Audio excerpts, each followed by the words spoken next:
குருவாக பார்க்கிறான். சரியாக தமிழ் பேசுவனை குருகுருவனை பார்க்கிறான். அவனை பொறுத்தவரை மம்மி டாடி என்பது கண்ணியம், அம்மா அப்பா என்பது அந்நியம். வேண்டாம் இனியும் இந்நிலை. தமிழையும் நேசிப்போம், தாயையும் நேசிப்போம்.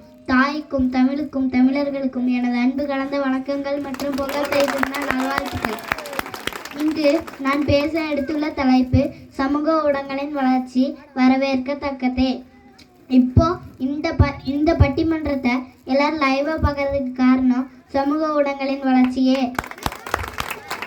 அஜந்தா ஆண்டி கூட நம்ரிதா ஃபேமிலின்னு சேனல் வச்சிருக்காங்க. அதுக்கு காரணம் சமூக ஊடகங்களின் வளர்ச்சி. ஜெயராம் அங்கிள் வந்து யூடியூப்ல சேனல் வச்சிருக்காங்க. அதுக்கும் காரணம் சமூக ஊடகங்களின் வளர்ச்சியே. ஆனா இப்ப வருந்தத்தக்கதேன்னு பேசிட்டு இருக்காங்க. என்னால நம்பவே முடியல. நன்றி. சுமதி ஆண்டி கூட அப்படியே 10 நிமிஷத்துக்கு முன்னாடி அவங்க பேரங்கோட வீடியோ கால் பேசிட்டு இருந்தாங்க. அதுக்கும் காரணம் சமூக ஊடகங்களின் வளர்ச்சி. அமரன் பாடுறது எல்லாத்திலும் பார்த்துருப்பீங்க. அதுல வந்து சாய் பல்லவியும் இந்த சிவகார்த்திகேயனும் எவ்வளோ தூரத்துல இருந்தாலும் இவ்வளோ கிட்ட இருக்க மாதிரி பார்க்கறதுக்கு காரணம் சமூக ஊடகங்களின் வளர்ச்சி. நன்றி. நன்றி இன்ஸ்பெக்டர், அழகா பேசுறீங்க. ஊடகங்களின் வளர்ச்சி இன்னைக்கு பாத்தீங்கன்னா யூடியூப் சேனல் இன்னைக்கு அதை லைவா போயிட்டு இருக்குன்னு அழகா சொல்லியிருக்கிறாரு. ஏங்க இங்க இத்தனை பேர் பேச வந்திருக்கிறீங்க, எல்லாரும் அது வருந்தத்தக்க அணியில பேச வந்திருக்காங்களே, இத்தனை சேனல் வச்சிருக்கிறீங்களே, உங்களுக்கு அழகா ஒரு கேள்வியை முன்வைத்து சென்றிருக்கின்ற இன்ஸ்பெக்டர் நன்றி. வருந்தத்தக்கதே என்ற அணியிலிருந்து செல்வி தேவிகா.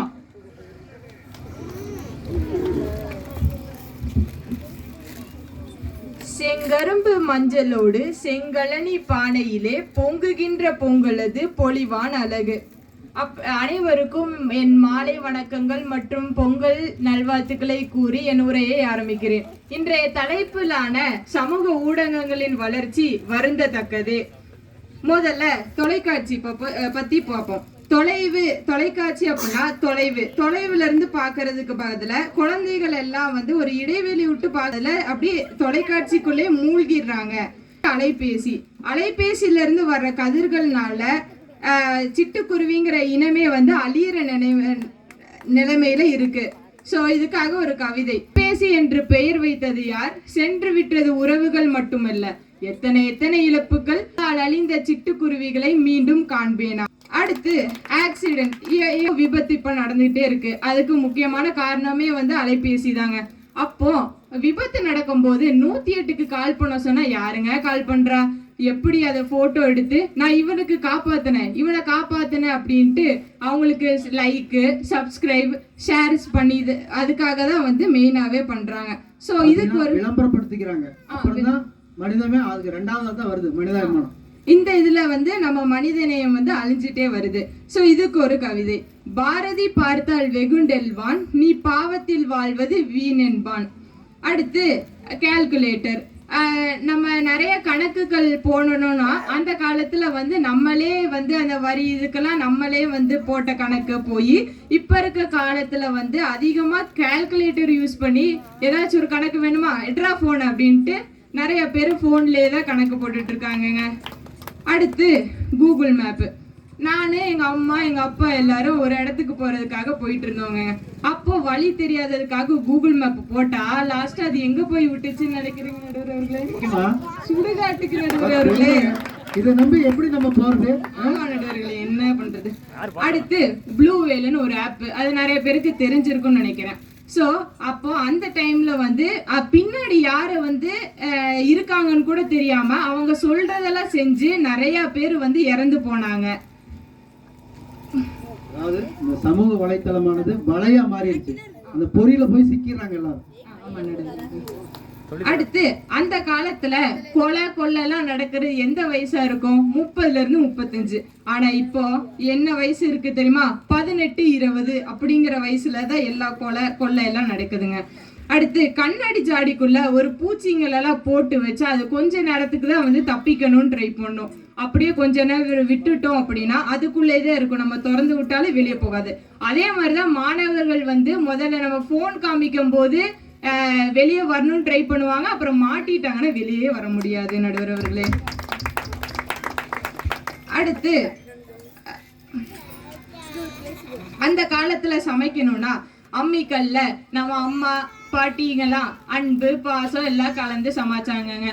ஆனா இப்போ சமைக்கிறதுக்கும் நேரம் இல்ல, போன் அட்ரஸ் ஸ்விக்கி ஜொமேட்டோ அப்படின்ற ஆர்டர் பண்ணி தான் சாப்பிட்றாங்க. அதனால நம்ம உடலுக்கு வந்து நிறைய பாதிப்புகள் ஏற்படுது. அப்புறம் ஸ்கேம், இப்போ எப்படிலாம் ஸ்கேம் பண்றாங்க தெரியுமா நடுவர்களே? நான் உன் ஃப்ரெண்ட் ஆயிக்கலாமா அப்படின்னு பேசி நம்ம நம்பர்லாம் வாங்கி நம்ம கூட நல்லா க்ளோஸ் ஆயிட்டு லாஸ்டா அடிச்சாம்பாரு அப்படின்னு எல்லாம் போயிருது நடுவர்களே. அதே மாதிரிதான் ஒரு ஜெர்மன் மினிஸ்டர் வந்து அவங்க வந்து கை நீட்டுற மாதிரி ஒரு போட்டோ வந்து வலைத்தளத்துல போட்டிருக்காங்க. அது அந்த அந்த போட்டோவை வந்து சில நபர்கள் வந்து அதுல அவரோட கை ரேகையை வச்சு அவரோட அக்கௌண்ட்டை ஓபன் பண்ணியிருக்காங்க நடுவர்களே. இந்த வளர்ச்சி பாத்தீங்களா? அடுத்து ஆசிரியர்கள் வந்து முன்னாடி இருந்த ஆசிரியர்களா அவங்களுக்கே ஒரு டவுட் வந்துச்சுன்னா நூலகத்துக்கு போய் அதுக்கு சம்பந்தமான ஒரு புத்தகத்தை படிச்சுதான் மாணவர்களுக்கு எடுப்பாங்க. ஆனா இந்த காலத்து ஆசிரியர்கள்லாம் போனை எடுத்து ரெஃபர் பண்ணிட்டு சொல்ல ஆரம்பிச்சிடுறாங்க. இதை வேற சொல்லிட்டா நாளைக்கு எப்படி ஸ்கூலுக்கு போக போறேன்னு தெரியல.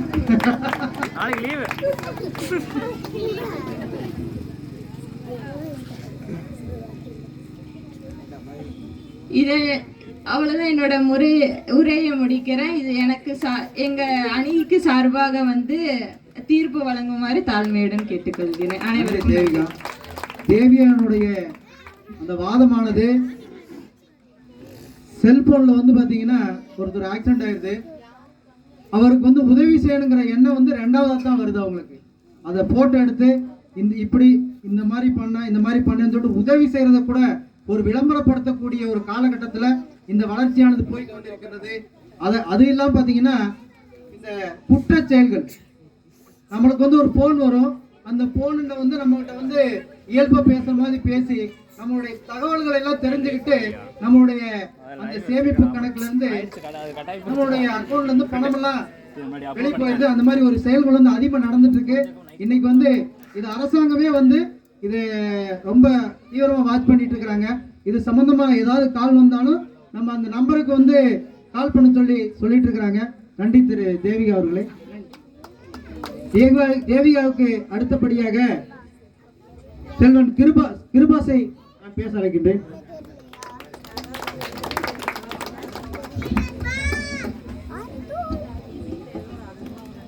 அனைவருக்கும் வணக்கம். உங்கள் அனைவருக்கும் பொங்கல் நல்வாழ்த்துக்கள் கூறி என் உரையை ஆரம்பிக்கிறேன். குரலுடன் ஆரம்பிக்கலாமா? இனிய உளவாக இன்னாத குரல் கனி இருக்க காய் கவர்ந்தற்று. இக்குறளுக்கு ஏற்றவாறு உங்களுக்கு சமூக ஊடகத்தில் இருந்து நன்மையை மட்டும் எடுத்துக்கோங்க. ஆடத் தெரியாதவன் கால சுழுக்குன்னு சொன்னது போல இருக்கு எதிரணியின் கருத்து. கூகுள் மேப், யூடியூப், வாட்ஸ்அப்னு எல்லாம் பயன்படுத்துவீங்க. வழி தெரியலன்னா கூகுள் மேப் பார்ப்பீங்க, சமைக்க தெரியலன்னா யூடியூப் பார்த்து சமைப்பீங்க. தூரத்தில் இருக்க சொந்தக்காரங்க கிட்ட வீடியோ கால் வாட்ஸ்அப்பில் பேசுவீங்க. இப்போ சொல்லுங்க பார்ப்போம் உங்க வருத்தத்தை. 100% நன்மைன்னு எதுவுமே இல்லைங்க. இரவு வந்தால் பகல் இருக்கு, நன்மைன்னு ஒன்று இருந்தால் தீமை இருக்கு. இப்போ பசு தான் சோசியல் மீடியான்னு வச்சுப்போம். பால் சாணம் பசு பால் சாணம் ரெண்டுமே கொடுக்கும். பாலை குடிக்கிற மாதிரி சாணத்தை கரைச்சி குடிக்க முடியுமா? இரண்டு எது வேண்டுமோ நீங்க தான் தேர்ந்தெடுத்துக்கணும். அதை விட்டுட்டு அரண்டவன் கண்ணுக்கு இருண்டதெல்லாம் பேன்னு சொல்ற மாதிரி இருக்கு உங்க பேச்சு. சமூக ஊடகத்தின் வருகை என்பது வரவேற்கத்தக்கதே என்று கூறி விடுகிறேன். நன்றி செல்வன் கிருபான். ஒரு அழகா ஒரு கருத்தை சொல்லியிருக்கிறாரு. சோசியல் மீடியா அப்படிங்கிறது ஒரு பசுமாடு மாதிரி. பசுமாடு நமக்கு வந்து ஆரோக்கியத்தை வழங்கக்கூடிய பாலையும் கொடுக்குது, சாணத்தையும் கொடுக்குது. நம்ம எதை விரும்பி வந்து நம்ம வாங்குவோம்? பாலை குடிச்சாதான் ஆரோக்கியம் கிடைக்கும் அப்படிங்கிற ஒரு வாதத்தை முன் வச்சிருக்கிறாரு. அவரை எதிர்த்து பேசுவதற்காக செல்வன் ரித்திஷை அழைக்கின்றேன்.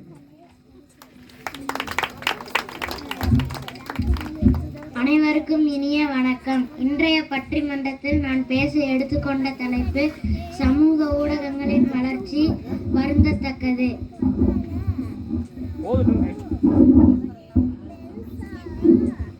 ஓடி விளையாடு பாப்பா, நீ ஓய்ந்திருக்கல் ஆகாது பாப்பா. கூடி விளையாடு பாப்பா, ஒரு குழந்தையை வையாதே பாப்பா.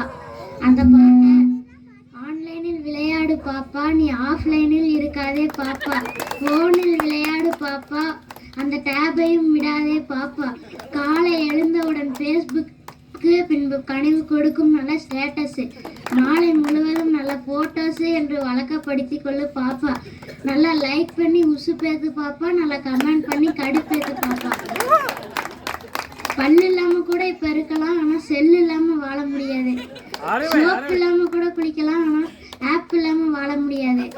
சோசியலா எல்லாரும் வீட்டுல இருந்த காலம் போய் சோசியல் மீடியால எல்லாரும் பேசுற காலம் தான் இது. முதல்ல தாத்தா தாத்தாமோ, இப்பெல்லாம் டேட்டா டேட்டாங்கிறோம். அளவுக்கு மீறினா அமிர்தமும் நஞ்சுன்னு பெரியவங்க சும்மாவா சொன்னாங்க? எனவே சமூக ஊடகங்களின் வளர்ச்சி வருந்தத்தக்கது வருந்தத்தக்கது என்று கூறி எனது உரையை முடித்துக் கொள்கிறேன். நன்றி, வணக்கம். நன்றி. பாரதி, மகாகவி பாரதி இருந்தா இன்னைக்கு காலகட்டத்தில் இப்படிதான் கவிதை எழுதியிருப்பாரு. உங்களுடைய கவிதைக்கு எனது வாழ்த்துக்கள். எத்திசுக்கு அடுத்தபடியாக செல்வி உமா மகேஸ்வரியை பேச அழைக்கின்றேன்.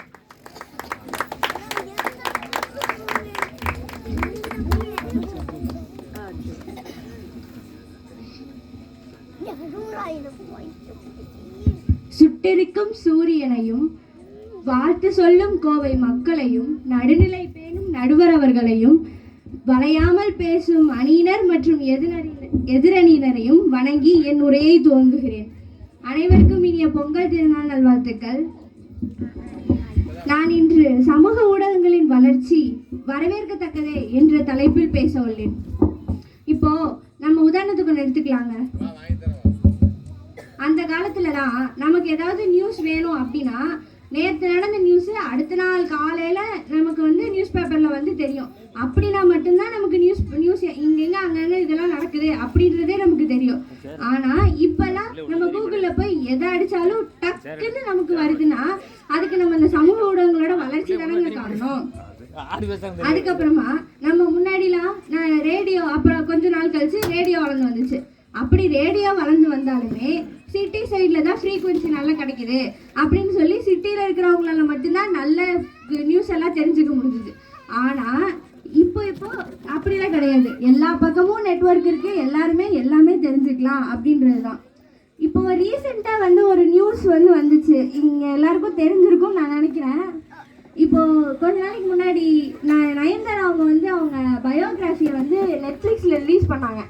அப்போ ரிலீஸ் பண்ணப்ப அவங்க எடுத்த ஒரு சின்ன வீடியோ கிளிப் வந்து தனுஷ் அவங்க வந்து காப்பிரைட் கேட்டிருந்தாங்க அப்படின்னு சொல்லி அது ஒரு பெரிய இஷ்யூ ஆச்சு. அது பத்ததுக்கு இந்த நியூஸ் வச்சு அவங்களோட பயோகிராஃபி வீடியோ வந்து நல்லா பப்ளிஷ் பண்ணிக்கிட்டாங்க. அது வேற விஷயம்.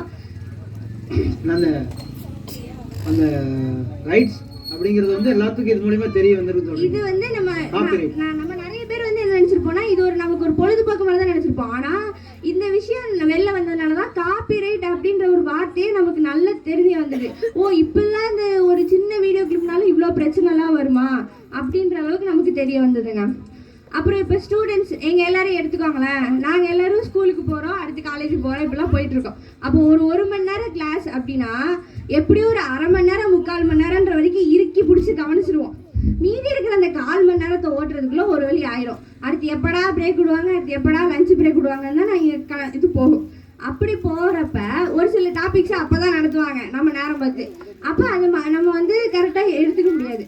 அப்போ நம்ம வீட்டுக்கு வந்தோடனேயுமே யூடியூப்ல நிறைய பேர் இப்போ 11th 12th படிக்கிறவங்க நிறைய பேர் மேக்ஸுக்கு அலெக்ஸ் மேக்ஸ் யூஸ் பண்ணீங்கன்னு நினைக்கிறேன். நானே போன வருஷம் அதை யூஸ் பண்ணேன்.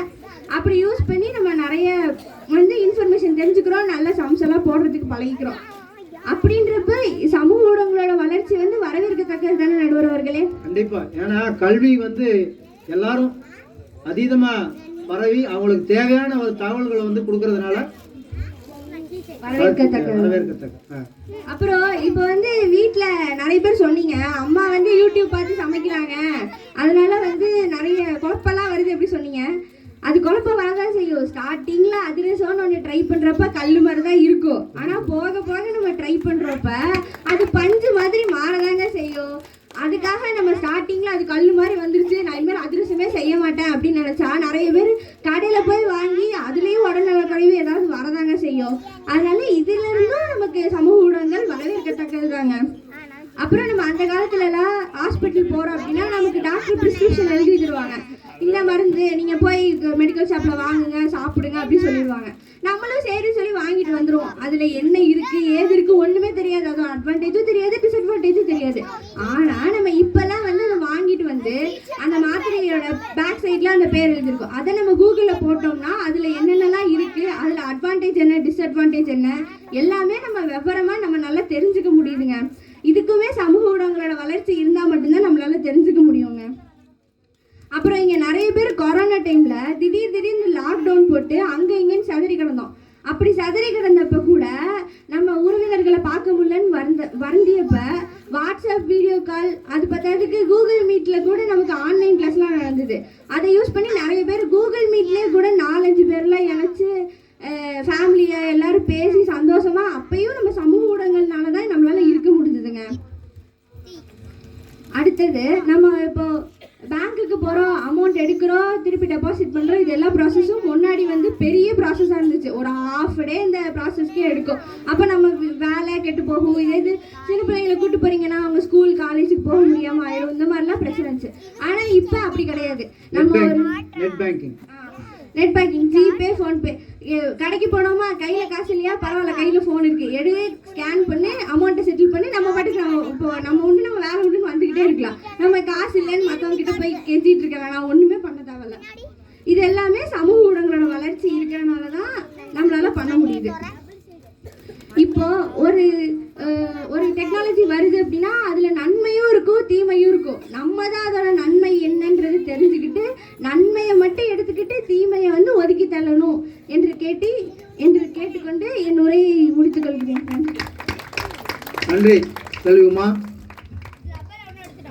உமாவினுடைய வாதம் இன்னைக்கு பார்த்தீங்கன்னா பேங்கிங் ஆக்டிவிட்டிஸ் எல்லாம் ரொம்ப ஈஸியாக போயிடுச்சு. இதுக்கு வந்து அந்த சமூக வலைத்தளங்களுடைய ஊடகங்களுடைய அதீத வளர்ச்சி தான் காரணம்னு சொல்லியிருக்கிறாங்க. அவங்களுக்கு எதிர்த்து பேச வருகிறார் திருமதி அஜந்தா தமிழரசன் அவர்கள்.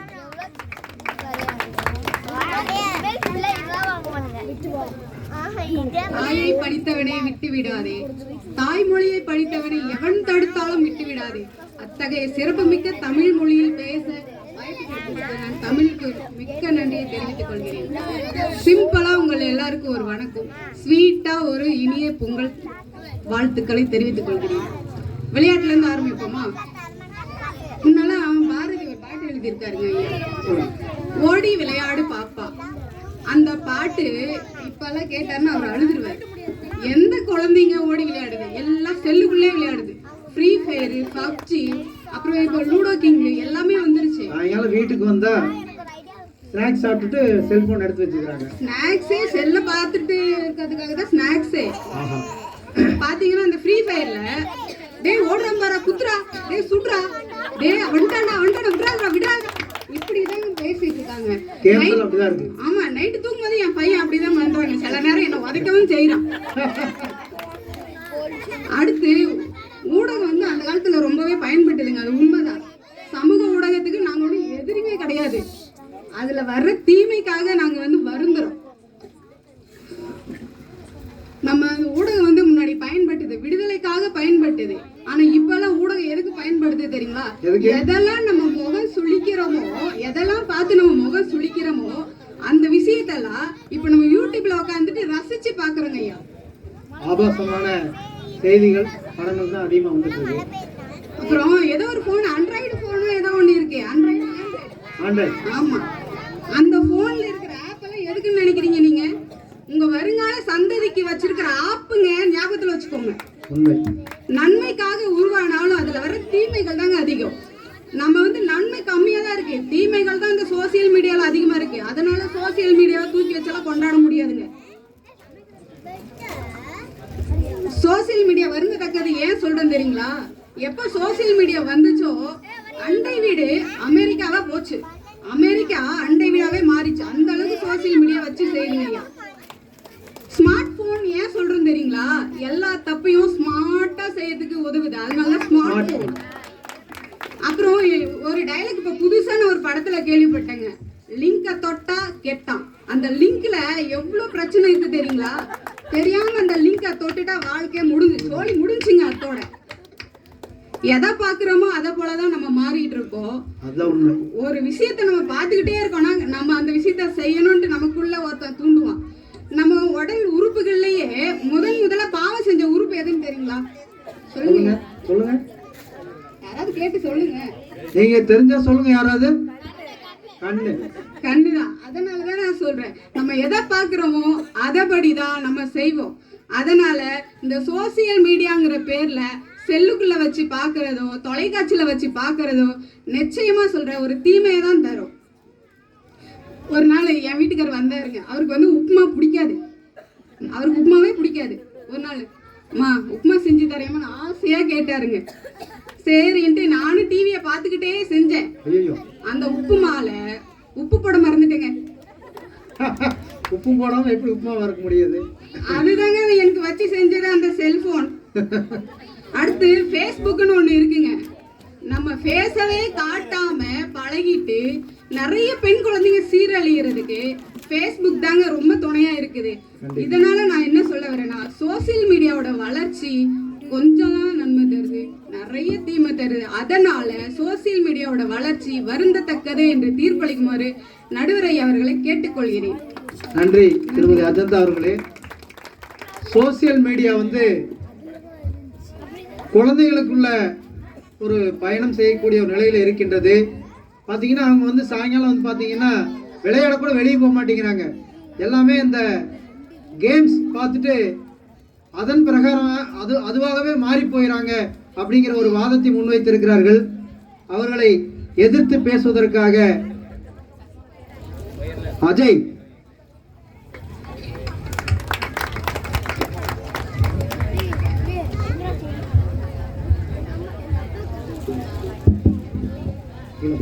அனைவருக்கும் வணக்கம். இன்றைய பொங்கல் திருநாள் நல்வாழ்த்துக்கள். இது மேல தூய தமிழ் தெரியாது.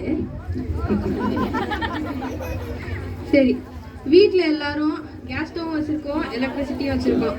நெருப்பும் தருது, கீழே வந்துடலாம்.